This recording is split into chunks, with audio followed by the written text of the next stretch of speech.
My record on God just came out on Dirty Disco today, so I thought I'd do a breakdown of the track so you can see how I made it. First thing I always do with the start of my tracks is I'm always looking at kick and bass first. I will just start by scrolling through some samples, seeing what jumps out at me, and I like to layer them together as well. So this particular kick here that I made is actually 2 layers. I've done almost no processing to this. Normally I do quite a bit of processing just to try and make everything fit, but probably one of those rare tracks where this one just works straight away. The main kick I'm using is a Rebirth Sounds sample, and I didn't do anything to it except just lower it by 2 semitones, I think. So you can see this is just a kick check rack to check the key of the track. And I've just lowered it by 2 semitones to get it into C minor. And then I've got this top kick here as well. And again, like basically have done nothing to it. I've just, it looks like scooped out quite a bit of the mids and highs just to help make it fit a little bit. And I've got this kick noise. So this looks like it's a sample I've used. And again, just some EQ, nothing too crazy there. And it just fit together nicely. On the bus, it looks like I've got a pull tech as well, and then we've just got a limiter on it as well. For the bass, again, not too much processing on the bass. Normally I do a fair bit more than this. It looks like I've got this rumble loop. I think this was a Lister sound. And I've just got this one side chained, pretty basic, and it looks like utility, making it bass mono, and again, just limiting. With the rolling bass, I've bounced it, unfortunately. I think these were 2 different layers from Nexus that I had put together. Both pans pretty wide. On the bus, after I've actually bounced it, I've just got some thermal, a little bit more EQ. And yeah, it just sounded pretty good. It's a triplet track, so triplet rolling bass works nicely. So this is the kick and bass all together. All right, next up, the vocal. This vocal is actually from vocalfire.com. I tend to check them out, I don't know, once a month or so just to see what new vocals are on there. You can get some cool stuff, and most people aren't using this. They're using the splice one, so you can definitely get something that no one else has used before. So this is the vocal. Triple digits on the dash. So it looks like I used 2 takes. I used their low and then just the normal lead take. Triple digits on the dash. Yeah, just felt like it fit pretty nicely. Triple digits on the dash. With my vocals, I process them pretty similarly. Obviously, you just change it based on the vocal. For a male vocal, you do it slightly different to a female vocal, but for the EDM stuff, because they're all pretty similar, you can get away with processing them very similarly. So just low cut straight away. I'm just using some de-esser, I'm not doing too much. I like using Pro C2 or Pro C3 now as the latest version, and sometimes I just leave it either on default, or it looks like I'm using this control one, or aggressive. I tend to go through the presets and just make some adjustments. Triple digits on. I like using this UAD 1176 Reveille compressor. I think I use, the upfront vocal preset a fair bit. There's some good presets in here, or you can sort of just play around with the settings. There's only a few knobs on this one, so it's pretty easy to get something that you like. It just pushes that vocal right in front of your face, which is what you want. Bit of EQ. I like using the Mag EQ4 as well, just for some top end. Makes it nice and easy. And then this track as well. I did a reel about this one. So basically just using a little micro shift from Sound Toys to push it super wide, and then the elastic pitch, usually by -5 on the timbre, sometimes -3, just depends on what sounds best. And this just gives it an extra layer and gives it a lot more width, and because you're not changing the pitch, it just sounds more cohesive. So this is the vocal with it off. Triple digits on the dash. And then on. Triple digits on the dash when I'm trying to pass. And that's pretty much the vocal. So we'll get into the leads next. This is the fun stuff. So a few leads with this one. It's pretty busy, a lot going on, lots of layers. I do tend to layer my leads a fair bit. I think that's just the best way of getting something that no one else has actually done before. Either making a weird sound, something quirky, just slapping 2 things together you would never think of doing. It just involves a lot of experimentation, a lot of process. This first one is an FM lead. I use this type of lead a fair bit in my tracks recently. I just like the vibe. It gives a good tone. So this is the first lead. So this one was done in Serum. I like to go through presets in Serum, but I use this wavetable C, the Ethos one, a fair bit, and I'll route using Serum 1's version of FM synthesis, which is PD, rather than the FM one, which is Serum 2. So I'll use PD, I'll route it through to C. The cool thing about scrolling through the presets is if you're scrolling through Serum 1 presets, they're not using that Wavetable 3, obviously, because it didn't exist then. So you can actually just add this one to it, and you can just lock that off, lock the module. So that way, when you actually scroll through presets, that one's going to stay there, and I can just route this PD through to C every time, get some cool results. It will give the same sort of feel, like that FME vibe, but it just helps me tighten exactly what I'm looking for if I know that's the kind of aggression that I want in my tracks, which at the moment it definitely is. This is kind of how it sounds. And as I turn this up, I mean, that sounds pretty fucking cool. So you can get some cool stuff with that, which is awesome. And then with processing, I mean, it just depends on the actual lead itself. I use thermal a fair bit. Lots of EQ. Craft is a bit of a secret weapon at the moment. It can get crunched a fair bit. It looks like I'm using this one just as a bit of a soft clipper, so I think this is the default setting. Just realized that I've got that on. So yeah, Crafter's a bit of a soft clipper is pretty good. You start pushing it, it does get pretty crunchy. And I've got more processing on the bus as well. So OTT, I think this one's got the Oxford inflator just to give it a bit more warmth. UAD API.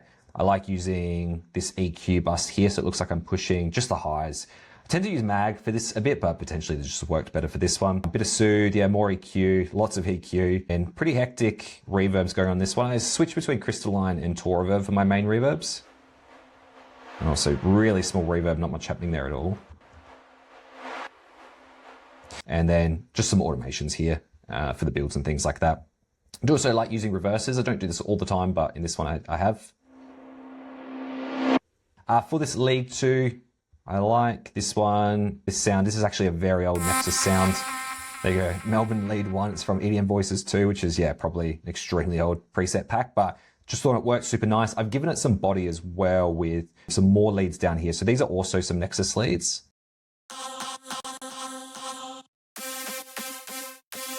And just help fill it out a little bit more.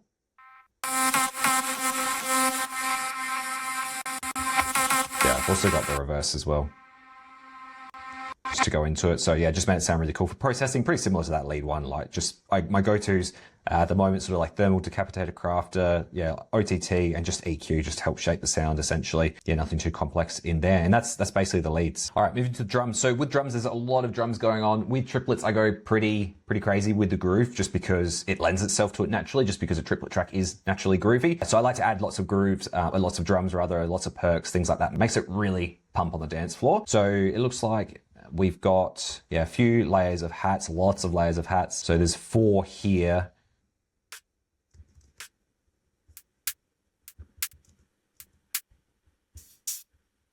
Using a lockdown loop here as well. Looks good triplet stuff in those packs. And all together, this is the hat groove. So just playing on those third notes. Worked out pretty well. I've got a couple of them panned pretty wide as well, just to create a little bit more depth. A drop snare with triplet tracks, I find drop snares work really awesome because it just keeps like a little halftime groove going on. Just helps, I think, center the kick a little bit more as well. I think this is a camel fat sample. We've got pre-drop snare. Pre-drop snares I really like designing. Yeah, you can see I've got 3 different layers here, and there's a little bit of processing just to try and help shape them essentially, but looks like I've just got a normal snare here. Pretty good. Another big snare, and then like a cashmere feel.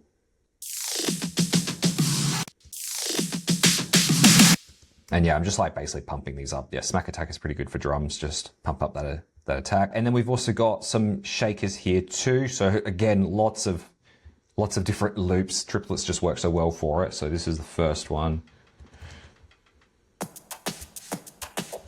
And again, pan super wide. And this one's down the center. All right, 4 claps. Again, we've got some reverse sounds ones here. These claps work pretty well. They're nice and like clicky. You can actually really hear them. I think with this sort of music, it's really mainly focused on the low end. So if you have more stuff in the top end, that doesn't distract from your kick and bass and maybe from some of those lower leads. And then it just helps fill out that spectrum a bit more. And you can actually hear all the elements, places them a little bit neater in the sound field. So this is the clap. 2 layers. Again, always pan them super wide essentially. Yeah, and it just gives it a nice snap, and then yeah, a little bit of processing. So I always like to pop a reverb on these drums, just a nice short one. Nearverb from Isotope works really well. So I've just got it in a rack. It looks like I'm using the AdSpec preset. Sometimes I just use the default though. It sounds nice. And then just always using Feedlot Audio Splat, pan things wide. It just gives me so much more control over the phase. Often when you bounce it down to mono, it doesn't sound very good. So you can play around the depth, the spread, the filters, the LFOs, the flavor, like literally everything to make sure the phase is pretty much perfect. So I'd use this on everything but your main leads, which I tend to do in mono anyway. So this is the clap all together.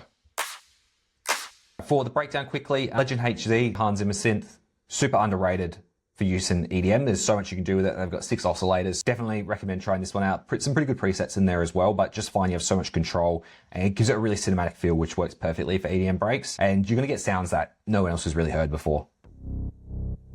So this Reese is so simple. Like no processing, just a kickstart on it, just to give it that pump. We're not doing any progression or anything because it's a pretty short break. Then for the leads, I've just got, looks like 3 Nexus presets playing the same pattern.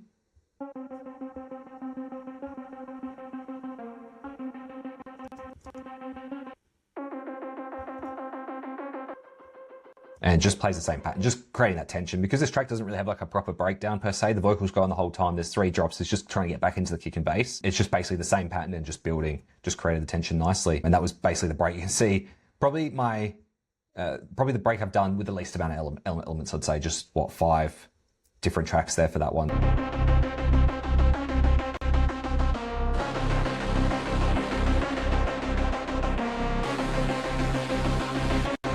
Actually, this lead's pretty cool as well. Another Nexus one. Just going up and down, and then a little stutter. And then for FX, like nothing too crazy in here, just lots of white noise uplifted and downlifters. Probably the one thing I do like to do a fair bit of is just some perks and stuff with this track, because I had so many drums, I didn't do too many. It looks like I've got, so this one here I've done. Again, some more, I just part of the lockdown triplet perk loops. Usually I'll just dig out sounds myself and create them, but I think just with triplets, it's so easy just to sort of go through and find something that works immediately. I've got some risers, always use Nexus for risers, make them myself.